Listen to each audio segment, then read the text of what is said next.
लोगों ने अब तक देखा कि कैसे आस्था को लोग बहुत ज्यादा परेशान और बुली किया करते थे क्योंकि आस्था के पास बिल्कुल भी मैजिक नहीं होता, लेकिन आस्था कभी भी गिव अप नहीं करता और बहुत ज्यादा मेहनत और ट्रेनिंग करता है। एंड एक दिन फाइनली उसकी मेहनत रंग लाती है जब उसको मिल जाती है उसकी 5 लीफ ग्रिमवॉर, जिसके अंदर एक डीमन होता है। एंड आस्था के अंदर भी एक मैजिकल पावर आ जाती है जो की होती है सामने वाले के मैजिक को खत्म कर देना। मतलब मेरे पास मैजिक नहीं तो तुम्हारे पास भी मैजिक नहीं। उसके बाद आस्था और उसका भाई यूनो दोनों एक मैजिक नाइट स्क्वाड ज्वाइन कर लेते हैं, जिसमें यूनो ज्वाइन करता है गोल्डन डॉन और आस्था ज्वाइन करता है ब्लैक बुल्स। एंड फिर आस्था अपने पहले मिशन पे जाता है एंड पहले मिशन में ही उसके सामने एक बहुत ही खतरनाक आदमी आ जाता है जिसका नाम आइस होता है। लेकिन नोएल और मैग्मा की हेल्प से आस्था आइस को हरा देता है एंड एक पूरे के पूरे विलेज को बचा लेता है, जिसके लिए खुद विज़र्ड किंग उसकी तारीफ करते हैं एंड बोलते हैं कि वो जल्द ही उससे मिलेंगे। एंड आज आस्था के लिए एक बहुत ही स्पेशल डे होता है क्योंकि आज आस्था को उसकी पहली सैलरी मिलती है।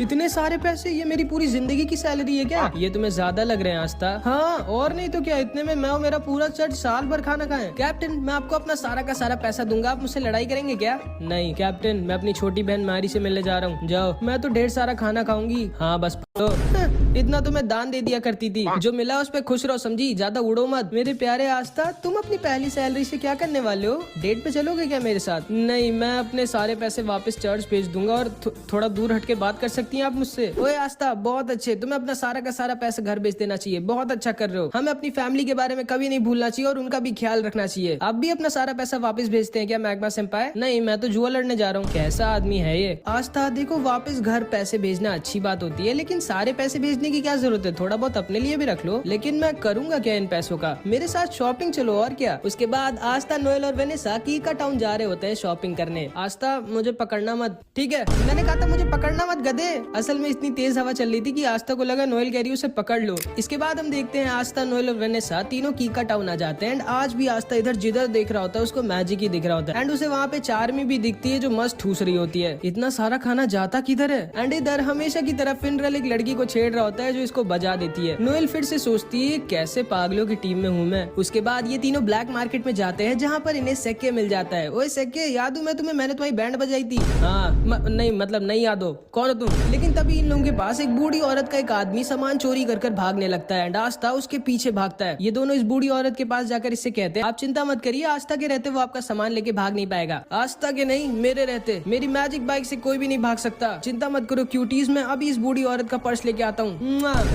कौन लड़का है ये? एंड सेक्के भी उस चोर के पीछे अपनी बाइक से भागता है। इधर हम देखते हैं आस्था इस चोर का पीछा कर रहा होता है एंड ये चोर बोलता है तुम कभी भी मुझे नहीं पकड़ सकते बच्चे, जब तक मैं अपने मैजिक क्लाउड पे हूँ। एंड तभी आस्था अपनी तलवार निकालकर इस चोर की क्लाउड की तरफ फेंक देता है एंड उसके मैजिक क्लाउड को बीच से काट देता है। एंड ये आदमी नीचे गिरने वाला होता है, नीचे से सेक्के उसको अपनी बाइक से ठोक देता है। आस्था को सेक्के की बाइक बहुत कूल लगती है एंड सेक्के बोलता है मैंने तुम्हें पकड़ लिया है चोर, अब तुम भाग नहीं सकते। लेकिन तभी ये चोर सेक्के के पैर पे एक पॉइजन वाला चाकू मार देता है एंड सेक्के वहीं पर गिर जाता है। सेक्के तुम ठीक तो? हाँ आस्था, मेरे जाने का टाइम आ गया है, माफ करना मैंने तुम्हें एंट्रेंस एग्जाम में धोखा दिया था। चुप रहे भाई, मैं कभी भी तुमसे गुस्सा नहीं था, तुम अभी भी मेरे दोस्त हो सेक्के। थैंक यू आस्था, लेकिन अब मुझे जाना होगा। क्या नाटक कर रहे हो, ये बस खुजली वाला पॉइजन है, लो अब ठीक हो जाओगे तुम। एंड इसके बाद सेक्के उस चोर को लेके अपने साथ वहाँ से चला जाता है। उसके बाद आस्था इस बूढ़ी औरत को उसका पर्स वापस कर देता है। अपना ध्यान रखिएगा दादी माँ। एंड आस्था, नोएल और वेनेसा इस बूढ़ी औरत को उसका सामान देकर वापस चले जाते हैं। एंड अभी ये बूढ़ी औरत अपना असली चेहरा दिखाती है, एक स्वॉर्ड जो कि सारे मैजिक को खत्म कर देती है। यामी की टीम में तो एक बहुत ही कमाल का मेंबर आया इस बार एंड ये आदमी कोई और नहीं बल्कि असलियत में विज़र्ड किंग होता है। एंड इसने जैसा कहा होता है कि ये आस्था से मिलने आएगा, ये इसीलिए आस्था से मिलने आया होता है। सर आप फाइनली मिल गए मुझे, कहाँ हैं आप? अरे मैं तो बस ऐसे ही अपने किंगडम में घूम रहा हूँ मार्क्स, कम से कम बता कर तो जाया करिए सर, आप ऐसे नहीं गायब हो सकते, आप इस किंगडम के किंग है। ठीक है मार्क्स, मैं बस आ रहा हूँ वापस। लेकिन तभी विज़र्ड किंग को यूनो हवा में उड़ता हुआ दिख जाता है। मार्क्स मुझे थोड़ा सा और टाइम चाहिए। ठीक है सर, जल्दी वापस आइएगा। एंड विज़र्ड किंग यूनो की तरफ निकल जाते हैं। इधर हम देखते हैं यूनो, क्लॉस और उसकी एक टीममेट मिमोसा को मिशन मिला होता है सलीम का बॉडीगार्ड बनने का, जिसको यूनो ने एंट्रेंस एग्जाम में हराया था। हमेशा की तरह क्लॉस यूनो को देखकर मुंह बना रहा होता है। तभी सलीम कहता है वैसे यूनो मानना तो पड़ेगा, तुम भले ही एक नोबल फैमिली के नहीं हो लेकिन तुम फिर भी बहुत ज्यादा स्ट्रांग हो और तुम्हारे पास एक 4 लीफ ग्रिमवॉर भी है। मे बी शायद तुम सच में फ्यूचर में विज़र्ड किंग बन जाओगे। फिर मैं अपने बच्चों से कहूंगा मैंने बचपन बचपन में विजिट किंग के साथ लड़ाई की थी एंड वो एक दिन के लिए मेरा बॉडीगार्ड भी बने थे। वैसे तुम्हें कोई दिक्कत तो नहीं है ना मेरा बॉडीगार्ड बनने में? असल में मेरी जान के पीछे कुछ बहुत ही ज्यादा स्ट्रॉन्ग लोग पड़े हैं, इसीलिए मैंने तुम्हें एज अ बॉडीगार्ड चुना था। नहीं नहीं कोई दिक्कत नहीं है, बस दोबारा मुझे अपना बॉडीगार्ड मत चुनना। तभी मिमोसा बोलती है क्लॉस सेनपाई वो बादल थोड़े से अजीब नहीं है? हाँ मैं ऊपर देख कर आता हूँ। नहीं यूनो अकेले मत जाना, ये मेरा ऑर्डर है। लेकिन यूनो इसकी बात कभी सुनता ही नहीं है एंड यूनो ऊपर उन बादलों को देखने के लिए निकल जाता है, लेकिन तभी उसके ऊपर कुछ मैजिशियंस अटैक कर देते हैं। यूनो नीचे गिर जाता है, लेकिन तभी वो अपने विंड ईगल मैजिक से उन सबको हरा देता है। वो सब वहाँ से भाग जाते हैं। सलीम यूनो के पास आता है और उसे थैंक यू बोलता है उसको बचाने के लिए। उसके बाद वो उससे कहता है चलो ना यूनो तुम्हारे विलेज चलते हैं जहाँ पर तुम रहते थे। मुझे देखना है कि तुम्हारे जैसा स्ट्रॉन्ग लड़का कहाँ पर पला बड़ा हुआ है। पर सर ये हमारे मिशन में नहीं और फालतू में आपको अपना टाइम वेस्ट क्यों करना है? नहीं नहीं क्लॉस मेरे पास बहुत टाइम है, चलो हम लोग चलते हैं। मेरा मन है यूनो का होम टाउन देखने का। एंड फिर यूनो, क्लॉस, मिमोसा और सलीम यूनो के चर्च पे ऐसे ही घूमने आ जाते हैं। यूनो को देखकर सिस्टर लिली, फादर और सारे बच्चे बहुत खुश हो जाते हैं। आस्था नहीं आया क्या? नहीं वो बाद में आएगा कभी। इसके बाद ये सारे लोग यूनो के चर्च के अंदर बैठकर खाना खा रहे होते हैं एंड सिस्टर लिली बाहर जाती है वेल से सबके लिए पानी लेने। बट जब वो वापस आ रही होती है तभी उसको कुछ लोग किडनैप कर लेते हैं। यूनो को सिस्टर लिली के चिल्लाने की आवाज आती है एंड वो भागते हुए बाहर जाता है तो देखता है जिन लोगों ने यूनो पर पहले अटैक किया था वही सिस्टर लिली को किडनैप कर ले गए। सलीम बोलता है ये सब मेरी वजह से हुआ है, मुझे यहाँ आना ही नहीं चाहिए था। वो लोग मेरे पीछे पड़े थे एंड मेरी वजह से अब तुम्हारी फैमिली दिक्कत में है यूनो। ये दोनों यूनो का पैर पकड़कर रोने लगते हैं कि प्लीज सिस्टर लिली को बचा लो यूनो। एंड फादर भी तैयार हो जाते हैं सिस्टर लिली को बचाने जाने के लिए, लेकिन यूनो फादर से बोलता है नहीं आप यहीं पर रहिए और सबका ख्याल रखिए, मैं सिस्टर लिली को वापस लेकर आता हूँ। लेकिन तभी क्लॉस बोलता है नहीं तुम कहीं नहीं जाओगे यूनो, भूलो मत हमारा मिशन तुम्हारी सिस्टर लिली की नहीं बल्कि सलीम की प्रोटेक्शन करना है एंड यहाँ की लोकल पुलिस तुम्हारे सिस्टर लिली को बचा लेगी, चिंता मत करो। अब आओ बैठो मेरे साथ, हम लोग वापस जा रहे हैं। मैक्स बोलता है पागल हो क्या तुम, यूनो हमारी सिस्टर लिली को ऐसे छोड़ के नहीं जा सकता। क्लॉस बोलता है ये मेरा ऑर्डर है यूनो, जल्दी आके बैठो हम जा रहे हैं यहाँ से। लेकिन यूनो तो स्टार्टिंग से इसकी बात नहीं सुनता एंड यूनो इसको इग्नोर कर वहाँ से निकल जाता है सिस्टर लिली को बचाने। यूनो के सामने 3 स्ट्रॉन्ग मैजिशियंस आते हैं एंड यूनो आसानी से इन सबको हरा देता है, लेकिन चौथे वाले ने सिस्टर लिली को एज अ हॉस्टेज लिया होता है एंड इसीलिए यूनो इसके ऊपर अटैक नहीं कर सकता था। ये यूनो से कहता है चुपचाप मेरे को अपनी ग्रिमवॉर दे दो बच्चे, अगर तुम अपनी सिस्टर लिली की सलामती चाहते हो। एंड यूनो के पास कोई भी ऑप्शन नहीं होता, वो सिस्टर लिली को बचाने के लिए अपनी ग्रिमवॉर इसको देने वाला होता है। लेकिन तभी चुपके से क्लॉस पीछे से अपने मैजिक से इस आदमी के ऊपर अटैक कर उसको बेहोश कर देता है। यूनो क्लॉस से कहता है आप यहाँ क्या कर रहे हो? कुछ नहीं, बस इतनी बेइज्जती करवाने के बाद भी बेशर्मों की तरह तुम्हारी मदद करने आया हूँ मैं, और क्या। आखिर तुम कभी मेरा ऑर्डर क्यों नहीं मानते हो यार? यूनो इससे पूछता है कि आखिर इन लोगों ने सिस्टर लिली को क्यों किडनैप किया, जिसपे क्लॉस बोलता है मुझे पहले से ही सलीम पे शक था, वो एक नोबल होने के बाद भी इतने छोटे से विलेज में आकर तुम्हारे चर्च पर खाना क्यों खाएगा। कहना क्या चाहते हो आप? यही कि ये सारे के सारे ये सब सलीम के आदमी है, नहीं बल्कि तुम्हारे पीछे पड़े थे ताकि ये तुम्हारी ग्रिम वॉर तुमसे ले सके। एंड फिर मिमोसा अपने मैजिक से सलीम के मुंह से उसका सारा का सारा सच बाहर निकलवा लेती है। सलीम बोलता है ये सब मैंने यूनो से बदला लेने के लिए किया था, मैं उससे उसकी ग्रिम वॉर छीन लूंगा क्योंकि उसकी वजह से मैं एंट्रेंस एग्जाम में फेल हो गया था और इसीलिए मैंने यूनो को अपना गार्ड चुना था ताकि मैं उसके ऊपर अटैक करवाकर उसकी ग्रिम वॉर उससे छीन सकूं। मैं तुम्हें छोड़ूंगा नहीं यूनो।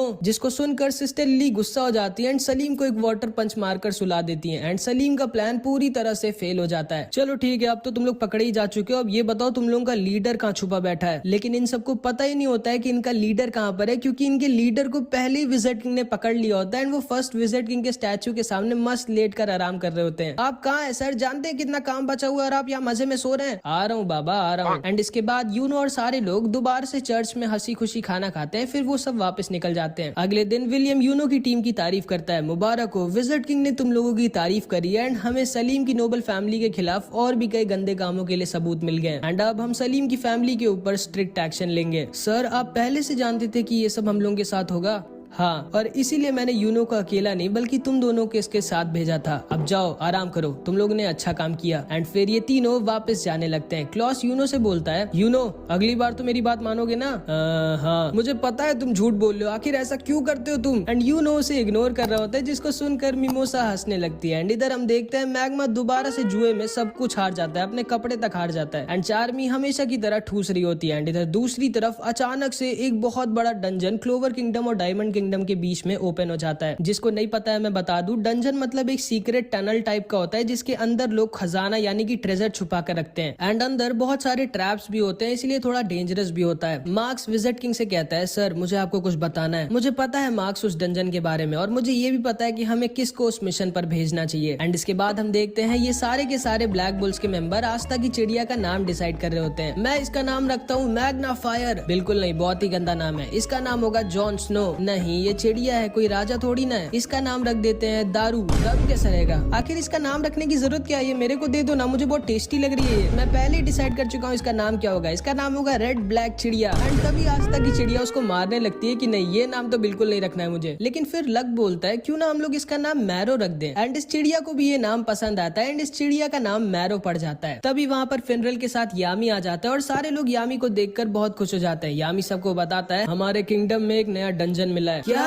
एक नया डंजन? वाओ, एक नया डंजन। लेकिन वो होता क्या है? जब तुम्हें पता ही नहीं है डंजन क्या होता है तो तुमने वाओ क्यों बोला? बस ऐसे ही। और ब्लैक बुल्स को जाना है उस डंजन को एक्सप्लोर करने। यामी सर, मैं जाना चाहूंगा। हाँ आस्था, तुम्हें जाना ही पड़ेगा क्योंकि विजिट किंग खुद चाहते हैं कि तुम जाओ। क्या विजिट किंग? लगता है विजिट किंग सर को मैं बहुत ज्यादा अच्छा लगने लगा हूँ एंड ऐसे ही चलता रहा तो अपने बाद वो मुझे विजिट किंग बना देंगे। याहू। नोएल, तुम भी आस्था के साथ जाओ, ये एक अच्छा एक्सपीरियंस होगा तुम्हारे लिए। और हाँ, तुम दोनों के साथ जाएगा लक। इन दोनों का ख्याल रखना। ठीक है सर, लेकिन वहाँ पर हम पर कोई अटैक तो करेगा ना हमें जान से मारने के लिए? नोएल मन में सोचती है नहीं, इस पागल के साथ नहीं जाना चाहती मैं जिसको लड़ाई से ज्यादा कुछ नहीं पसंद है। लेकिन आखिरी में ये तीनों फिनरल के साथ उस डंजन के पास आ जाते हैं जिसे इन लोगों को एक्सप्लोर करना है और उस ट्रेजर को ढूंढना है जो इसके अंदर छुपा हुआ है। आस्था, नोएल और लक उस डंजन के अंदर घुस जाता है एंड नोएल को बहुत ज्यादा डर लग रहा होता है। नोएल ध्यान से चलना, गिरना मत। चुप रहो गधे, मुझे मत सिखाओ। भूलो मत मेरा नाम है नोएल सिल्वा, सिल्वर फैमिली की। मैं नहीं गिरूंगी। एंड तभी नोएल फिसल के गिर जाती है एंड उनके लैंप को तोड़ देती है। लेकिन इस लक को अंधेरे में भी दिखता है एंड उसके साथ ये लोग डंजन के अंदर आ जाते हैं जहाँ पे लक अपने आप ही सारे के सारे ट्रैप्स फोड़ रहा होता है मजे के लिए एंड आस्था सबको खत्म कर रहा होता है। एंड लक अपने मैजिक से पूरे के पूरे डंजन को स्कैन मारता है एंड तभी उसे पता चलता है कि उन लोगों को कोई चुपचाप देख रहा है, वो लोग यहाँ पर अकेले नहीं है। एंड लक आस्था नोएल से कहता है तुम लोग अपना ध्यान रखना, ठीक है, मैं बस 1 मिनट में आया। एंड वो अपने मैजिक से उस आदमी के पीछे निकल जाता है जो उन लोगों को चुपचाप देख रहा था। ये कहाँ चला गया हम दोनों को यहाँ पे अकेला छोड़ के? मुझे पहले से ही पता था यामी सर गलत कर रहे हैं इसको हमारे साथ भेज के। लेकिन तभी नोएल रियलाइज करती है कि वो और आस्था तो अकेले हैं एंड नोएल को तो आस्था थोड़ा पसंद है तो वो थोड़ा शर्मा कर वहाँ से भागने लगती है। लेकिन तभी वो एक बहुत ही बड़े ट्रैप पे पैर रख देती है एंड उसके सामने एक कार्निवोरस प्लांट निकल आता है जो नोएल को पकड़ लेता है। आस्था नोएल को बचाने की कोशिश करता है लेकिन आस्था को भी वो पकड़ लेता है एंड इन दोनों को ये पेड़ खाने वाला होता है। लक इधर इस आदमी का पीछा कर रहा होता है और नोएल आस्था की जान खतरे में होती है। आस्था सोचता है कि वो क्या करे, उसे जल्दी कुछ करना होगा वरना ये जाएंगे। लेकिन तभी पीछे से कुछ अटैक्स आते हैं जो आस्था और नोएल को बचा लेते हैं और उस प्लांट को भी खत्म कर देते हैं। नोएल सोचती है कि आखिर इतना स्ट्रॉन्ग अटैक किसका है। फिर इधर हम यामी को देखते हैं जो कहता है अच्छा हाँ याद आया, मैं तो आस्था को बताना ही भूल गया कि उसके साथ कुछ गोल्डन डॉन के मेंबर्स भी रहेंगे। एंड अब तो तुम लोग समझ गए होगे कि आस्था को कौन आया होगा बचाने। जी हाँ, कोई और नहीं, उसका भाई यूनो। हमारा हिसाब बराबर हुआ आस्था, तो तुम हो यूनो और ये दोनों नीचे आकर आस्था और नोएल से मिलते हैं। क्लॉस बोलता है हाँ, मुझे लगा ही था इतने वीक से ट्रैप में ब्लैक बुल्स जैसी बेकार स्क्वाड का ही कोई मेंबर फंसा होगा। ये आपके चेहरे पे कुछ लगा है, मुंह नहीं धोया क्या आपने? ओए लड़के, तमीज से बात करो मुझसे, मैं गोल्डन डॉन का सीनियर मेंबर हूँ, मेरा नाम है क्लॉस और मैं एक नोबल फैमिली से हूँ। तुम्हारी हिम्मत कैसे हुई मुझसे ऐसे बात करने की? एंड इधर मिमोसा नोएल से मिलती है एंड ये दोनों बहनें होती है एंड इन दोनों की बिल्कुल भी नहीं पटती आपस में। हाँ, कैसी हो नोएल? तुम्हें तो काफी दिक्कत हो रही होगी, मैंने सुना है ब्लैक बुल्स के